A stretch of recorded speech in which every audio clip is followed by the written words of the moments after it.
Naghihilom daw ang lahat ng sugat, pero may mga sugat na hindi lamang matagal maghilom kung hindi nag-iiwan pa ng panghabang buhay na pilat, gaya po ng rape o panggagahasa. Sa lahat ng kultura saan mang sulok ng mundo, mula noon hanggang ngayon, isa pa rin sa pinakamatinding salot sa sangkatauhan, lalo na sa mga kababaihan, ang karumal-dumal na krimen ng panggagahasa.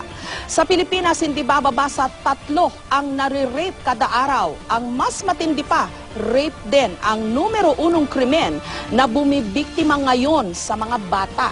Mas mataas pa nga raw ang bilang na ito kung tutuusin, lalo na't hindi naman lahat ng biktima handang ihayag ang hindi makataong karanasan sa madalas mapanghusga pang lipunan.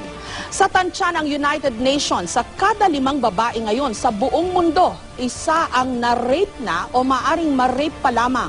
Sa ngayon, patuloy pa raw na tumataas ang bilang ng mga biktima ng panggagahasa. Kaya naman, isa po itong paksa na hinding-hindi dapat maging laman ng mga biro.